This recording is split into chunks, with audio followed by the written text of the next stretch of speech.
And remember, with Canada, we don't need their cars, we don't need their lumber, we don't need their energy, we don't need anything from Canada, and yet it costs us $200 billion a year in subsidy to keep Canada afloat. So when I say they should be a state, I mean that. I really mean that, because we can't be expected to carry a country that is right next to us on our border. It would be a great state. It would be a cherished state. The taxes for Canadian citizens would go down in less than half. They don't spend money on military because they think we're going to protect them. There are many things that they do, like icebreakers. They want us to provide icebreakers for them. Oh, that's wonderful. So the Canada, they're very tough traders too. I want to just tell you, of all the people, they're tough traders. They trade very tough. And, you know, the expression I use is, some people don't have the cards. I used that expression about a week and a half ago, right? Somebody was negotiating who didn't have the cards, who's now, I think, saying that he wants to do it, and I think we're going to have a big deal on that very special something. We got to make a deal on that.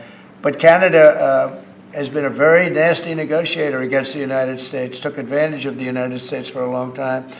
But nobody knows that they were getting 270% tariffs on dairy products. Are you concerned that if they became the 51st state, they would be a very, very blue state? Very, very big and very, very blue. No, there might be, but it would, you know, you have that artificial line that goes, that straight artificial, that looked like it was drawn by a ruler. Somebody with a, I don't mean a ruler like a king, I mean like a ruler, this way. And it's just an artificial line that was drawn in the sand or in the ice. And you know, can I tell you, Peter, just, you add that to this country, what a beautiful landmass, the most beautiful landmass anywhere in the world.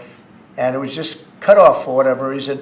It would be great. We briefed premiers on this. We had an exchange of views on the situation with the United States, the tariff measures announced by China. And then the meeting turned to its focus, which was nation building.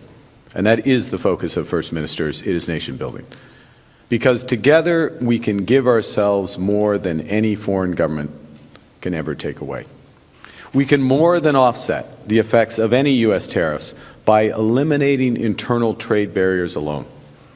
Removing barriers to the free movement of workers and goods and services would increase the size of our economy.